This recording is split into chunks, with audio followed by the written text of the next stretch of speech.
바울이 베레아에서 복음을 전하고 있었습니다. 데살로니가에서 유대주의자들이 원정을 왔습니다. 다시 공격을 하는 거죠. 어쩔 수 없이 바울은 베레아 지역에서 떠나서 아덴 지역으로 이동을 합니다. 그 거리가 300마일입니다. 이번엔 육로를 통하는 게 아니고 배를 타고 내려가요. 바울이 배를 타고 이 아덴, 지금으로 말하면 그리스 아테네입니다. 그곳을 향해서 가면서 무슨 생각을 했을까? 배 안에서 하나님 말씀의 목적의 뜻에 의지해서 아시아권 선교가 전부 차단이 돼서 유럽 선교의 방향을 잡고 하나님 말씀 따라 움직여 가는데 어찌된 일인지 하나님이 계속해서 어려운 일이 일어나게 합니다. 감옥에 들어가지요. 핍박당하지요. 유대주의자들이 건달을 동원해서 공격해 오죠. 첩첩 산중입니다. 힘든 일이 너무 많은 거죠. 아마 이런 생각하지 않았을까요? 하나님의 목회를 하라는 건가? 선교 사역을 감당하라는 건가?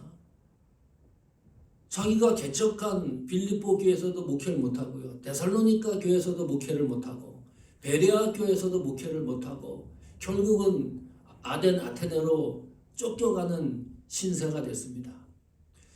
이 아테네는 혹시 그리스 갔다 오신 분 계시나요? 그리스 여행? 저는 아직 못 가봤습니다. 목회가 은퇴하기 전에 그리스하고 이스라엘을 꼭 가보고 싶은데 기회가 생기겠죠. 이 아테네는 유네스코가 제정한 문화유산 1호가 있습니다. 뭐죠 그게? 파르테논 신전입니다. 파르테논 신전이 있는 곳이고 지혜와 전쟁의 여신 이름이 아테나였는데 거기에서 이름이 파생된 것이 아덴 아테네입니다. 성경을 보면 사도 바울 시선에서 아테네 풍경을 이렇게 그리고 있어요. 17장 16절에 그렇게 말씀을 합니다.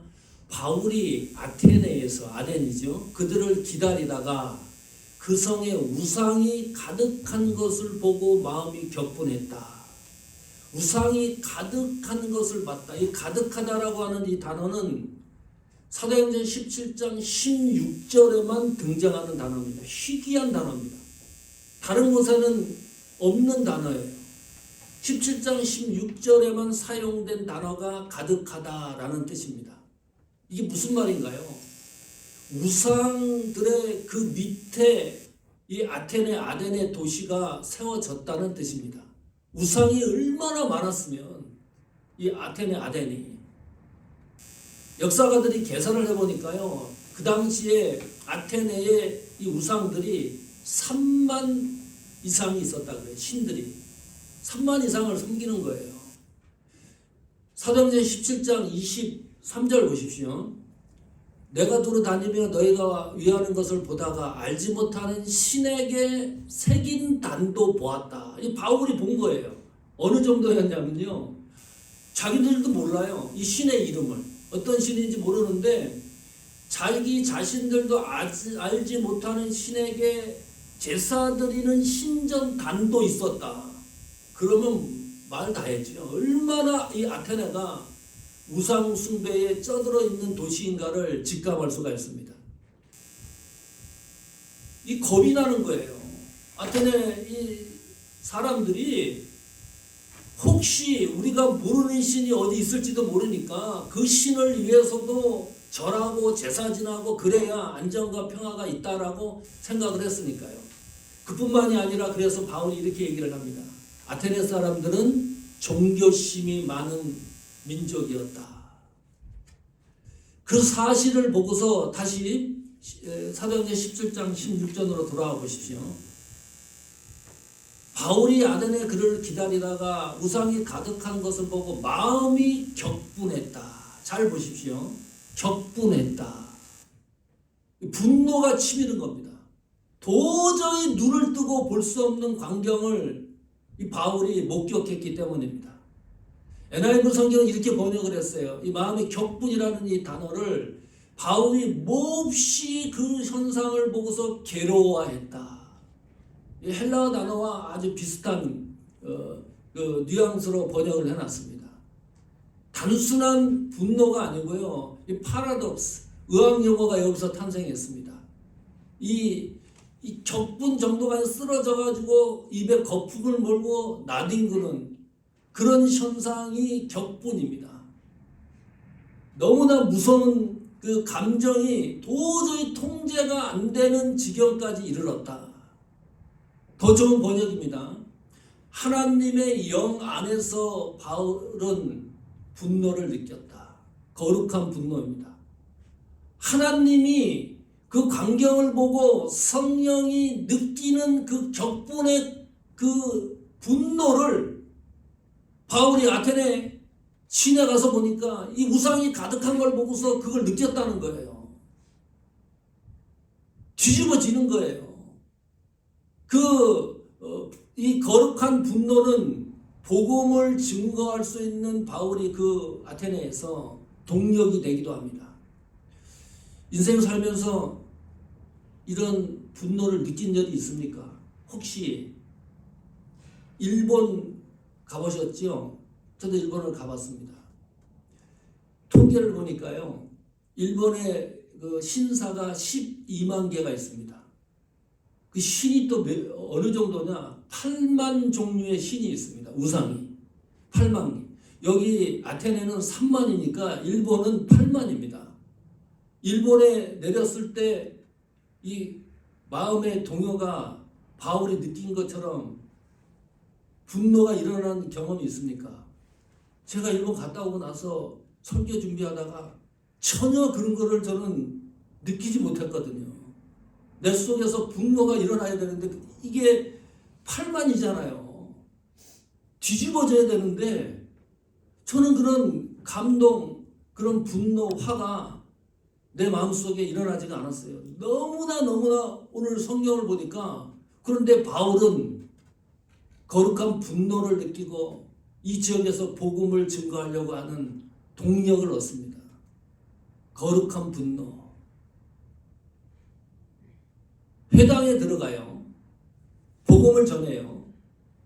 자, 그런데 결신자가 나오지 않아요. 이 아단에서. 다른 지역 한번 볼까요? 빌립보나 데살로니가에서 또 베레아에서는요, 회당에 들어가서 복음을 전하면 성경에 바로 기록이 됩니다. 한 부리는 바울이 전하는 복음을 믿고 예수님을 따르기로 결단을 하고, 어떤 부리는 공격을 하고 비판을 하고, 그러니까 바울이 이 지역에서 저 지역으로 피신해가고 도망가잖아요.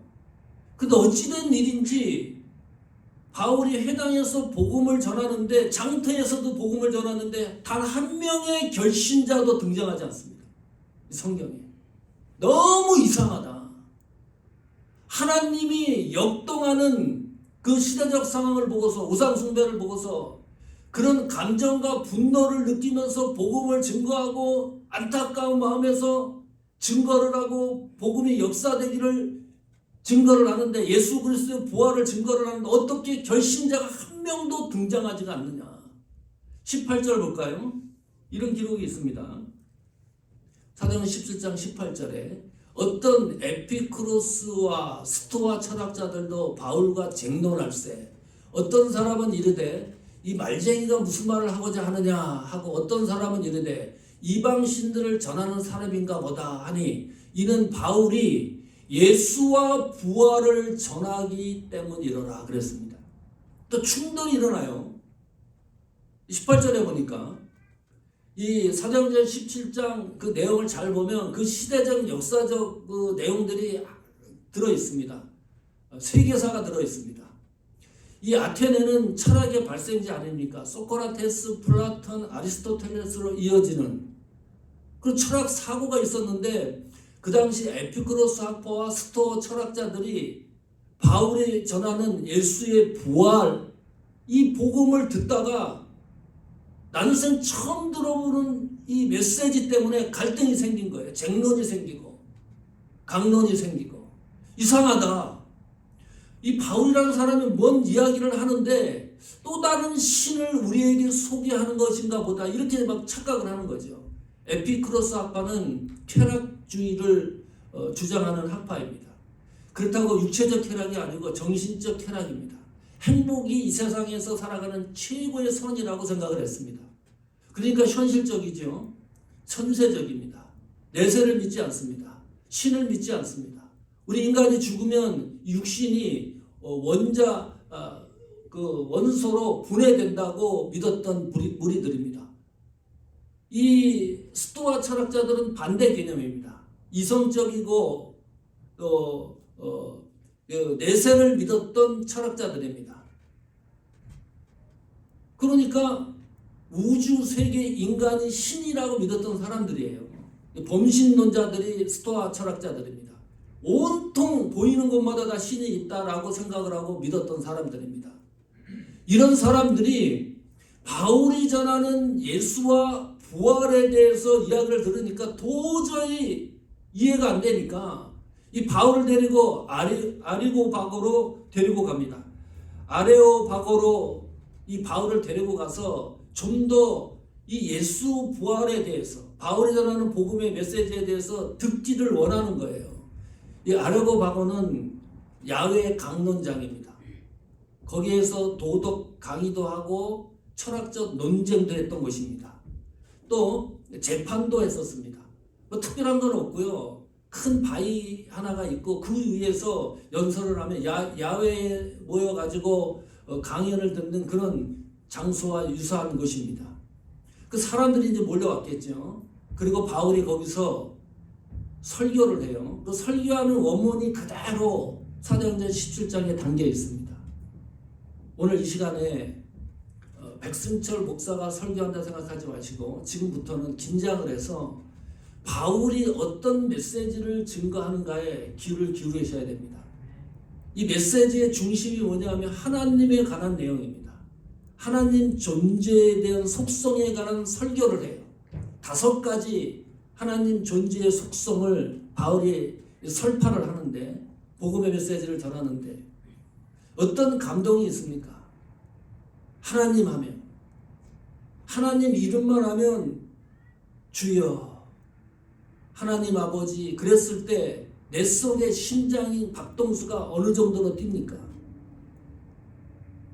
이렇게 얘기하는 사람이 있어요. 내 신앙 연차가 얼만데, 응? 직분을 갖고 교회를 얼마나 많이 다녔는데 매주일 목사님이 강단에서 하나님, 예수 그리스도 이야기를 하고 그랬는데 어떻게 그 이름만 들으면 내 감동이 매 주일마다, 매 순간마다 심장이 뛰느냐? 박제되는 게 당연하다. 냉동실에 들어간 게 당연하지. 매일 듣는 말인데 습관적으로도 듣고 성경을 읽다가도 듣고요. 성경을 필사하던 이 필사가들이 있습니다. 그래서 우리가 지금 읽은 이 성경이 우리 손에 도착한 거잖아요.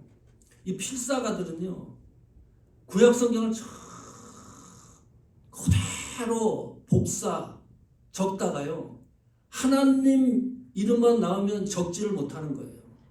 이 떨려가지고.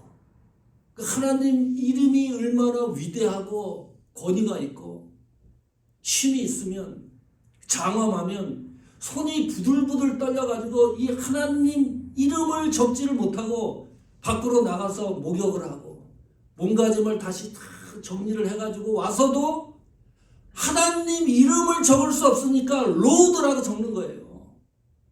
하나님 이름조차도 적을 수 없는 존재라는 사실을 느끼는 거예요. 하나님 가라사대, 하나님이 이렇게 말씀했습니다. 이 감동이 얼마나 되느냐. 오늘 바울이 아레고바고 그 강단에 올라서서 이 철학적 사고와 헬레니즘 사고에 젖어 있는 우상 숭배를 하는 사람들에게 하나님 존재에 대해서 어떻게 복음을 증거하는지 귀를 기울이시고 다시 한번 우리 신앙이 회복되는 은혜가 있기를 축원합니다. 첫 번째, 너무나 잘 아는 내용입니다. 확인을 하는 겁니다. 하나님은 창조주이시다. 모든 만물의 근원이시다. 얼마나 많이 들었습니까? 창세기 1장부터 그 이야기가 시작이 되잖아요. 너무너무 많이 들었어요. 사도행전 17장 24절입니다. 우주와 그 가운데 있는 만물을 지으신 하나님께서는 천지의 주제시니 손으로 지은 전에 계시지 아니하시고, 하나님은 천지 만물을 지으신 분이시다. 그런데 너희가 섬기는 우상 숭배 그 전에, 그 제단에만 계시지 아니한다. 그런 하나님이 아니다. 너희들이 섬기는 우상은 그 전에만 계시는지 모르겠는데, 하나님을 창조하신 하나님은 그 너희들이 섬기는 우상의 신전에 가둬둘 수도 없고, 또 하나님은 그것에 갇히는 분도 아니다. 하나님은 천지를 창조하신 분이다. 그렇게 믿었을 때 어떻게 우리가 감동으로 역사가 됩니까? 한번 지금 마음속으로 고백해 보십시오. 하나님, 세상을 창조하신 하나님을 나는 믿습니다. 그랬을 때 어떤 내 마음속에 감동의 정서가 있습니까? 어느 척도까지 그 하나님을 이해를 합니까? 천지 창조를 하신 하나님을 생각했을 때 오랄 로버츠 목사님이 글을 썼어요. 이 세상을 창조하신, 천지를 창조하신 창조주 하나님을 생각을 하면 이렇게 생각을 해요. 팔이 없는 사람이 팔이 생긴다는 거예요. 이 소설 같죠? 이 다리가 당뇨로 절단이 됐는데 이 창조주 하나님을 믿고 기도를 하면 다리가 생긴다는 거예요. 자기는 그렇게 믿는다. 세상을 말씀으로 창조하신 하나님이라고 성경이 기록이 됐는데, 우리가 기도할 때는 하나님 이거 고쳐주세요, 하나님 우리가 낫게 해주세요, 이런 기도를 하는데 하나님의 창조의 손길을 기대면서 기도를 하지 않고 그렇게 믿지 않는다는 거예요. 근데 이 목사님은 그 정도 수준까지 믿는 겁니다. 신앙의 척도를. 대단하지 않습니까? 창조주 하나님을 고백한다는 이 믿음이 무슨 말입니까? 내가 인생을 살아보니까 내 소유라고 생각하는 것들이, 창조주 하나님을 믿는다는 것은 내 소유라고 생각하는 것들이 다 몽땅 틀렸다는 사실을 인정하는 겁니다. 그 사람은 창조주 하나님을 믿는 사람입니다. 왜냐하면 하나님이 모든 만물의 주인 아닙니까? 세상을 창조한 주인이 하나님이시니까. 그런데 해, 달, 별 이거 우리한테 준다고 해서 관리가 됩니까? 관리가 안 돼요. 쉬운 문제가 아닙니다. 하나님이 모든 것의 소유권의 주인이라는 이 사실이 내 주머니에 있는 1불, 2불, 100불, 1000불, 만불은 하나님 소유로 인정하기가 너무너무 어려워요. 간단한 것 같은데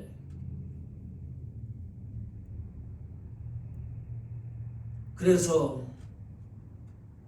내 소유 같은 모든 것을 하나님에게 인정하는 신앙은 하나님이 이 세상을 창조하신 그분이라는 사실을 믿는 성도의 자세입니다. 그거 확인할 수가 있어야 되고 다시 한번 되돌아볼 필요가 있습니다. 두 번째는 하나님은 섭리하시는 분이다. 우리 인간을 주관하시는 분이시다. 25절입니다. 또 무엇이 부족한 것처럼 사람의 손으로 섬김을 받으시는 것이 아니니 이는 만민에게 생명과 호흡과 만물을 친히 주심이시라. 잘 보십시오.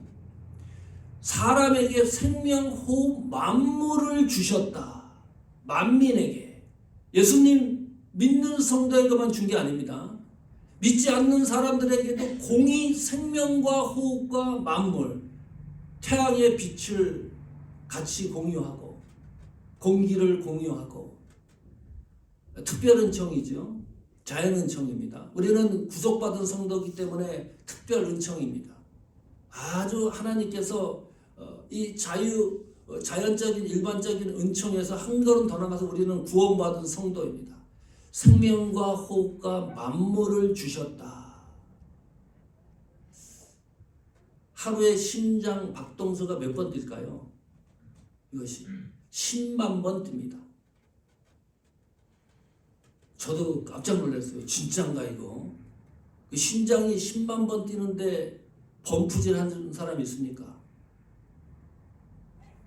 우리 몸속에 있는 혈액, 이 피가, 혈류가 돌고 도는 하루 분량입니다. 몇 마일을 갈까요? 74,565마일을 갑니다. 혈액이 하루에 계속 순간마다 그렇게 돈다 그래요. 숨 쉬는 것도 어떠냐고요? 폐 활동이. 네. 2만 번입니다. 공기를 그렇게 들어 마시는 거예요. 그 2만 번 그 공기량을 리터로 계산하니까 12,000리터가 돼요. 공기가. 이거 계산하고 사는 사람이 있습니까? 하나님이 만약에 생명과 호흡과 만물을 주시고 돈을 얼마씩 내면서 우리 생명을 매일매일 연장해 간다 그러면 살 사람이 있을까요? 하루하루가요. 이 보편적인 하루가 아닙니다. 아주 특별한 하루하루예요. 하루 사는 게 하나님이 호흡을 중단시키면 10만 번 뛰는 심장이 5만 번만 뛰어보세요. 어떻게 되나? 피 혈류가 돌아가야 되는데 7만 번 이상이 돌아가야 되는데 7만 마일 이상이 돌아가야 되는데 3,000마일 호흡을 갖다가 2만 번 해야 되는데 1,000번만 하면 살 수 없는 거잖아요. 생명과 호흡과 만물을 하나님이 주셨다. 이 말씀 생각하면 대충 살 수 없습니다. 평범하게 살 수 없습니다. 그냥 대충 하나님을 믿으면서 살 수가 없습니다. 보이저라는 이 탐사선이 있습니다. 지구와 가장 먼 거리에서 사진을 찍었습니다. 그것이 이름이 뭐냐면 창백한 푸른 점, 창백한 푸른 점이라는 사진을 전송을 해갖고 인터넷에서 찾아보 창백한 푸른 점 사진 한번 꼭 찾아보십시오. 예배 끝나고 나서 지구가 우주에서 봤는데요, 너무 충격적입니다. 우리가 글을 쓰잖아요. 그래서 점 딱 찍지요. 그만해요. 하얀 게 그게 지구래요. 근데 이 지구에 얼마가 살죠? 80억이 삽니다, 지금. 자, 80억이 사는데 하나님은 성도를 어떻게 이야기를 합니까? 머리털까지 새 신바 되었다, 이렇게 얘기를 해요. 우주에서 보면 점 같은 지구에 우리가 살고 있는데 하나님은 성도 한 사람 한 사람을 섭리하시는 거 아닙니까? 생명과 호흡과 만물을 주셔서 특별히 성도들을 붙들고 있는 거 아닙니까? 어느 정도로 섭리하시냐, 주관하시느냐. 머리털까지 세신 바 대대로 세밀하게 한 사람 한 사람들을 섭리하고 주관하신다. 이런 복음을 들으면 가슴이 뛰지 않을 수가 없습니다. 대충 살 수가 없어요.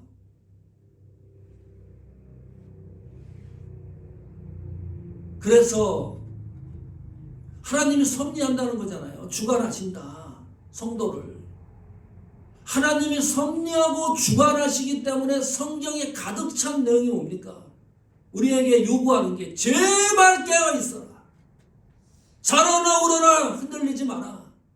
기도해라, 기뻐해라. 하나님만 바라봐라, 제발. 하나님이 머리털까지 이렇게 세신 바 됐는데 주변에서 보면은 점 같은 우주에 살고 있는 나를 하나님이 이 정도로 섭리한다 그러면 대충 살면 되지 않느냐. 그렇게 살면 되지 않느냐.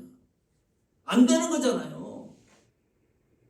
충성하고 봉사하고 깨어있고 등불이 꺼지지 않도록 애를 쓰고 그런 내용으로 가득 차 있지 않습니까?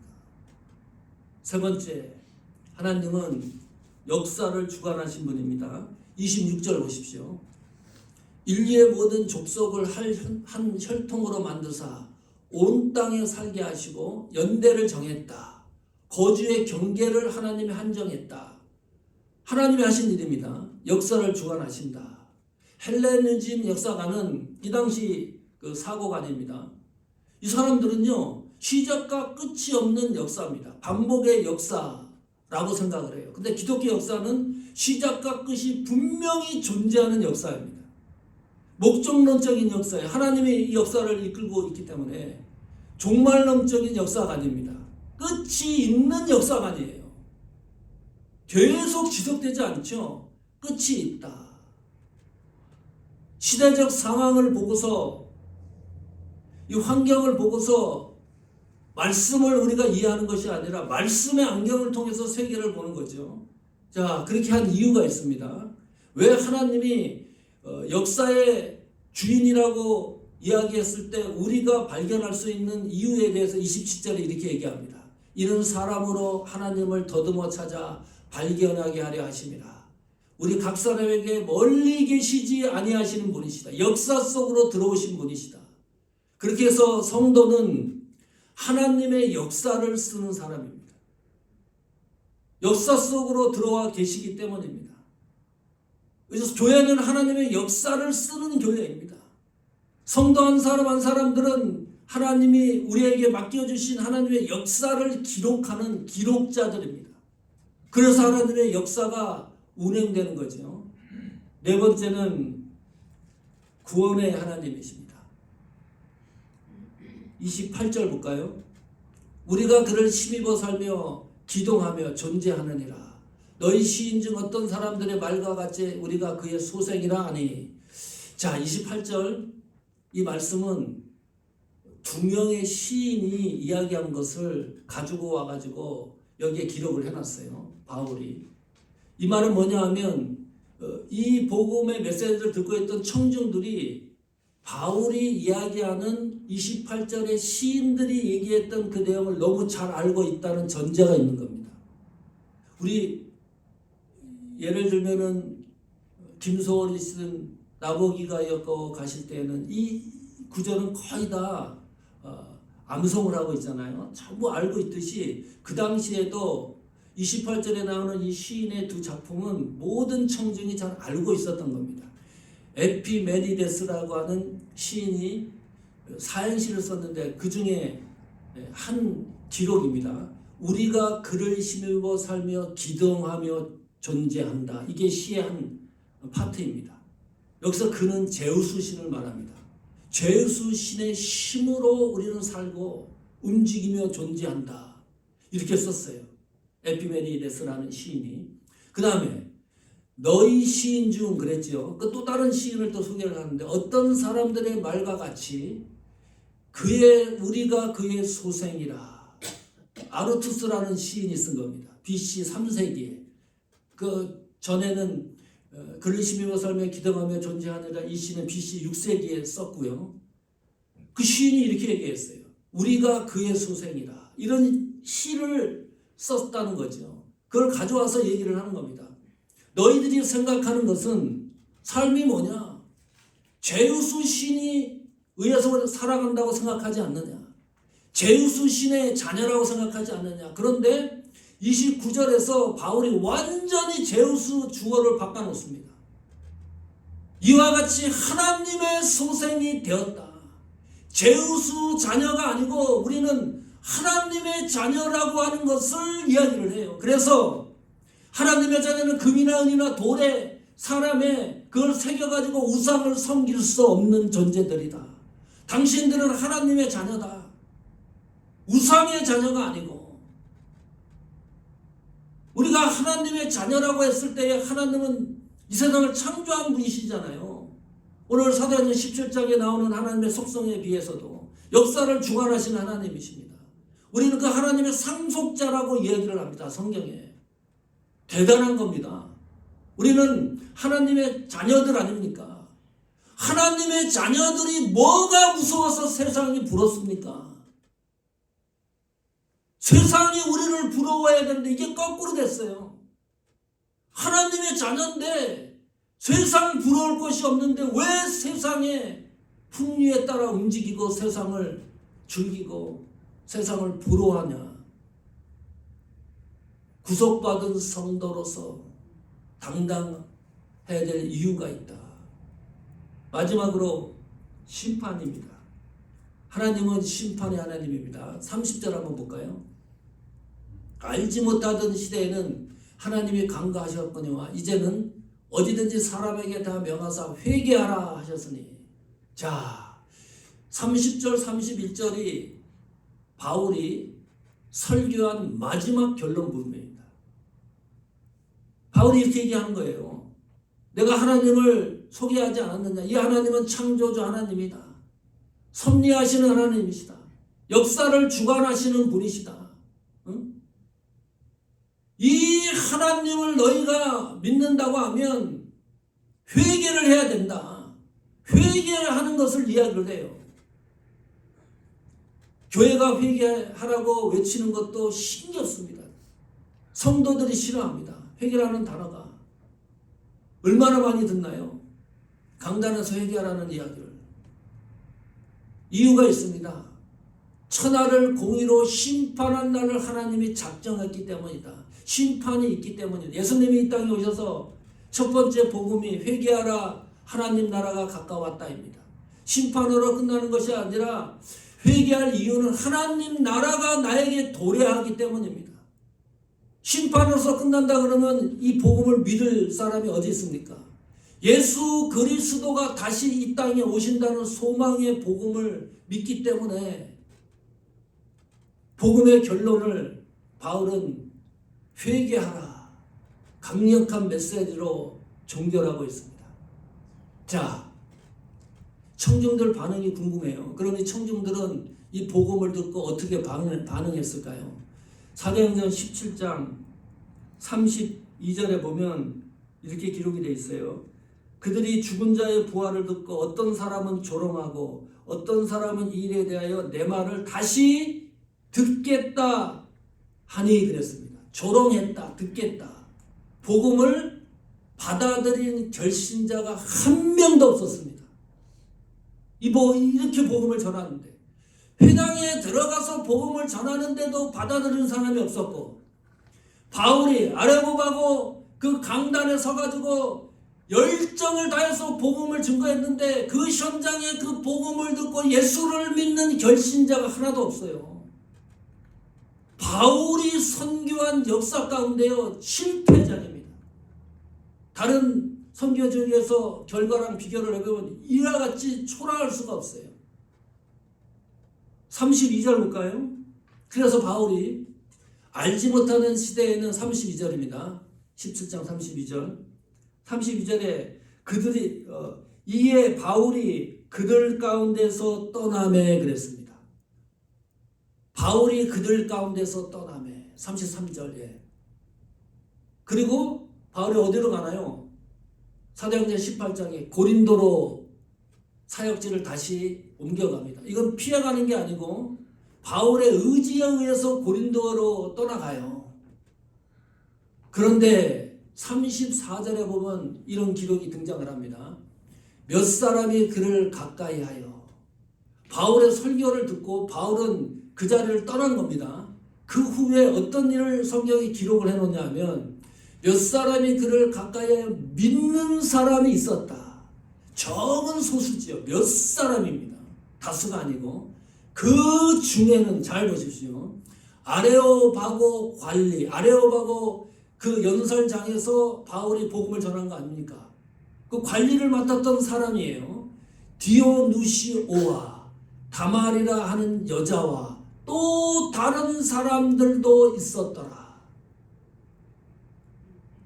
바울은 복음을 전하고 33절 이전까지 단 한 명의 결신자도 없다고 생각을 했는데 그리고 바울은 설교를 하고 떠났는데 그 이후에 34절 같이 몇 사람이 믿은 사실을 성경이 기록을 하고 이 디오니소스와 다말이라 하는 이 사람들은 여기에만 등장을 해요.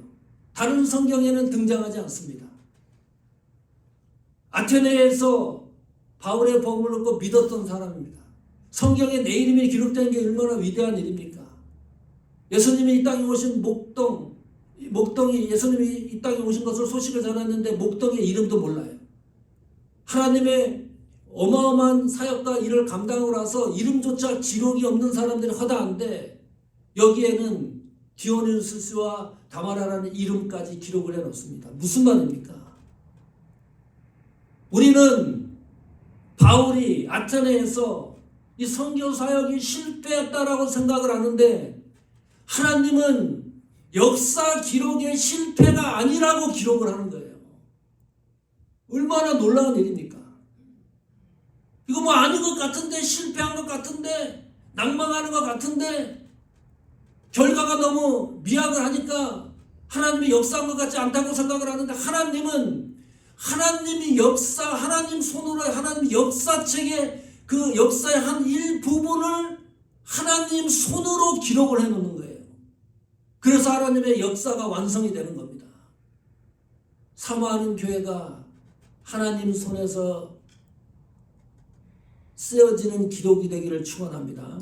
우리 신앙이, 우리 사역이, 헌신과 봉사가 하나님 손에서 쓰여지는 역사 기록이 되기를 축원합니다. 하나님 이름만 들어도 가슴이 뛰는 신앙이 회복되기를 축복합니다.